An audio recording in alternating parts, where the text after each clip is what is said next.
इंद्र, आज हम NCERT 11 DPI द्वारा जारी की गई नई प्रश्न बैंक यूनिट 5 के पार्ट 1 इसमें हम वस्तुनिष्ठ प्रश्नों को सॉल्व करेंगे।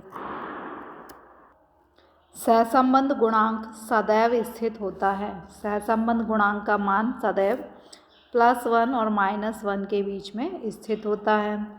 Rx y धनात्मक होता है तो x और y चरों के मध्य कैसा संबंध होता है। धनात्मक का मतलब होता है y बढ़ता है तो x भी बढ़ता है। गर्मी बढ़ रही है, टेम्परेचर बढ़ रहा है तो आइसक्रीम की मांग भी क्या है, बढ़ रही है। दोनों में कैसा संबंध है, धनात्मक, यानी x और y दोनों बढ़ते हैं। नेक्स्ट है, यदि दो चरों के मध्य सहसंबंध गुणांक 0 है तो इसका अर्थ क्या होगा। सहसंबंध गुणांक 0 का अर्थ है कि दोनों के मध्य कोई सहसंबंध नहीं है, यानी सहसंबंध जो है वो अनुपस्थित है।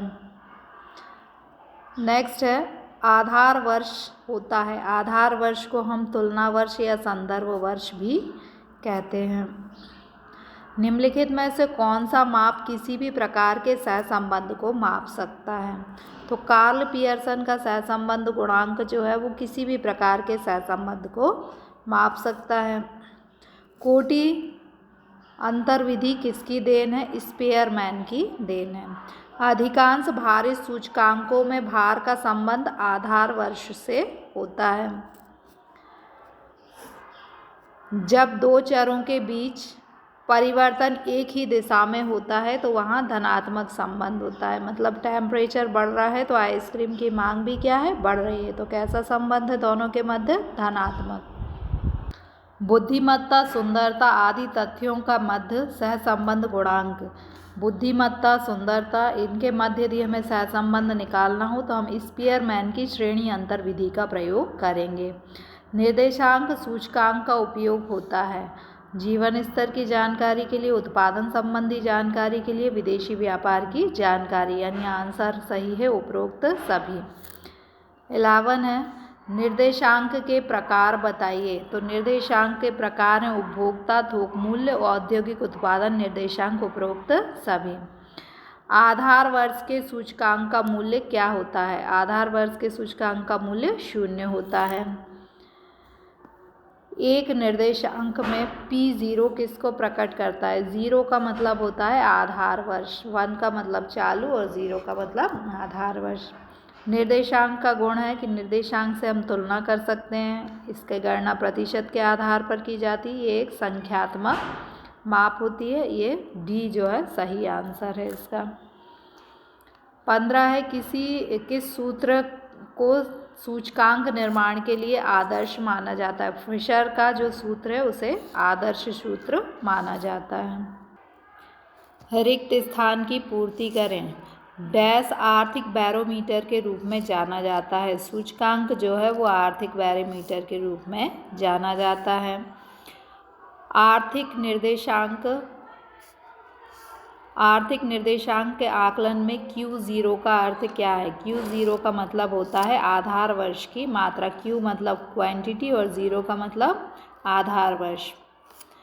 सरल रेखा का ढाल सदैव होता है। सरल रेखा का ढाल सदैव कैसा होता है, स्थिर होता है। प्रोजेक्ट का पहला चरण क्या होता है। प्रोजेक्ट का पहला चरण होता है समस्या की पहचान करना।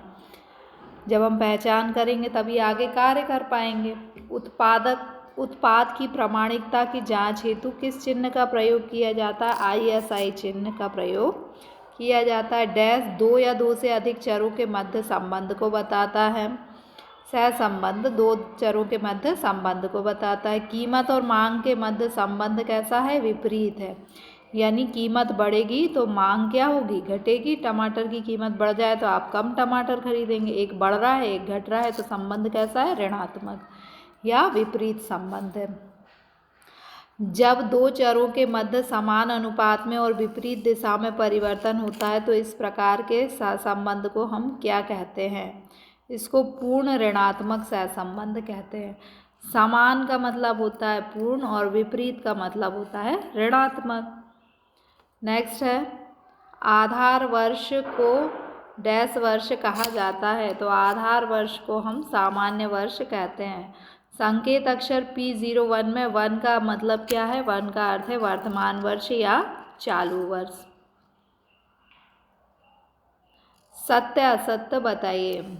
सहसंबंध गुणांक सदैव धनात्मक होता है, ये गलत है क्योंकि ये धनात्मक और ऋणात्मक दोनों होता है। सहसंबंध का मान -1 और +1 के बीच में होता है, यह कथन सही है। एक बढ़ता हुआ मूल्य सूचकांक बदली आर्थिक दशाओं का संकेतक है, यह संकेतक है क्योंकि यदि सूचकांक बढ़ रहा है यानी आर्थिक दशाएं भी बढ़ रही हैं, अच्छी हो रही हैं।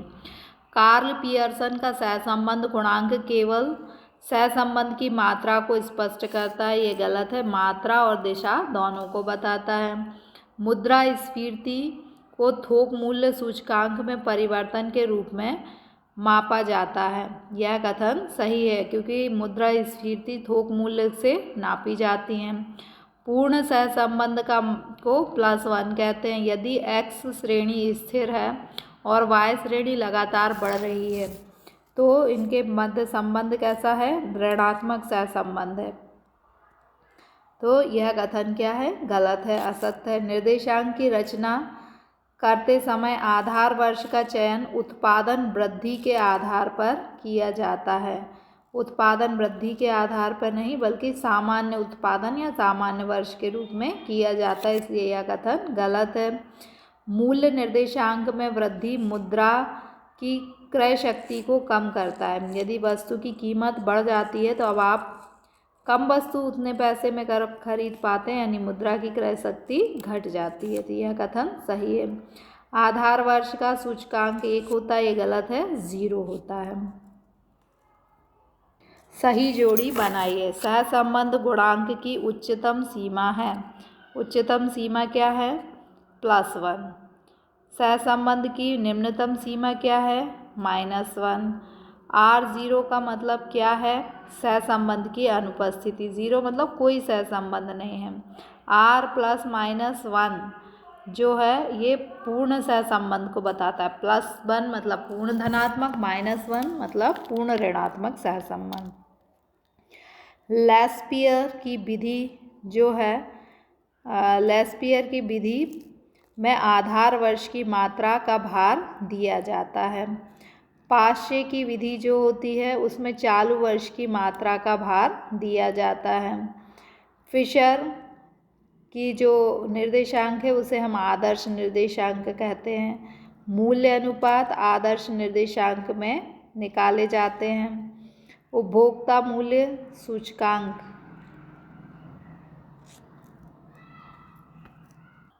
इसको आप ध्यान से देखें। मूल्य अनुपात जो है, मूल्य अनुपात का फॉर्मूला होता है P1/P0 × 100। ये मूल्य अनुपात R से प्रदर्शित किया जाता है। उपभोक्ता मूल्य सूचकांक का फॉर्मूला है σRW/σW और 100 जो है उससे आधार वर्ष को प्रदर्शित किया जाता है। पूर्ण सहसंबंध के परिणाम की व्याख्या करें। पूर्ण सहसंबंध जो होता है जब दो श्रेणियों के मध्य परिवर्तन एक ही दिशा में और समान अनुपात में होता है तो उसे हम पूर्ण धनात्मक सहसंबंध कहते हैं, और यदि विपरीत दिशा में होता है और समान अनुपात में तो हम उसे पूर्ण ऋणात्मक सहसंबंध कहते हैं। सहसंबंध के दो प्रकार के मूल्य सूचकांक के नाम हैं, उपभोक्ता मूल्य सूचकांक और थोक मूल्य सूचकांक। कार्ल पियर्सन के सहसंबंध गुणांक के ये दो फॉर्मूले हैं, ये प्रत्यक्ष विधि का फॉर्मूला है और एक अप्रत्यक्ष विधि का। दोनों में से आप कोई भी एक याद कर सकते हैं। सहसंबंध की तकनीक का विकास किसने किया? सर्वप्रथम सर फ्रांसिस गाल्टन जो है उन्होंने बिंदु रेखीय रूप से सहसंबंध को प्रदर्शित करने का प्रयास किया, लेकिन 1896 में कार्ल पियर्सन जो है उन्होंने इसे गणितीय रूप में प्रस्तुत किया। रेखीय सहसंबंध कब होता है? जब दो समंक श्रेणियों में परिवर्तन का अनुपात स्थायी हो तो दोनों के मध्य रेखीय, स्थायी मतलब दोनों के मध्य बराबर सहसंबंध एक जैसा हो तो हम उसे रेखीय सहसंबंध कहेंगे। सहसंबंध की परिभाषा दो श्रेणियों या समूहों के बीच कार्यकरण संबंध को ही सहसंबंध कहा जाता है। सहसंबंध को मापने की विधियों के नाम: पहला प्रकीर्ण आरेख विधि, दूसरा कार्ल पियर्सन का सहसंबंध गुणांक, तीसरा स्पीयरमैन का कोटि सहसंबंध गुणांक। कोई भी आप एक लिख सकते हैं। सूचकांक को परिभाषित कीजिए। सूचकांक को निर्देशांक भी कहते हैं। निर्देशांक संबंधित चर मूल्यों के परिणामों में होने वाले अंतर को मापने की पद्धति है। सूचकांक की सीमा क्या है? अंतर्राष्ट्रीय तुलना संभव नहीं। सूचकांक के आधार पर हम केवल देश के अंदर जो है तुलना कर सकते हैं, अंतर्राष्ट्रीय स्तर पर नहीं। गणितीय सत्यता का अभाव, कोई एक ही लिखना है आपको। तीसरा है विशेष उद्देश्य निर्देश पर आधारित सही विश्वसनीय आंकड़ों का अभाव होता है। कपटपूर्ण समायोजन संभव होता है। तो आपको चूंकि 1 नंबर में आएगा तो आप केवल ये याद कर लें, अंतर्राष्ट्रीय तुलना संभव नहीं। बस इतने से आपका काम चल जाएगा। इरविंग फिशर द्वारा भारित सूचकांक के निर्माण के लिए कौन सा सूत्र दिया गया है? ये आपका भारित सूचकांक का सूत्र है।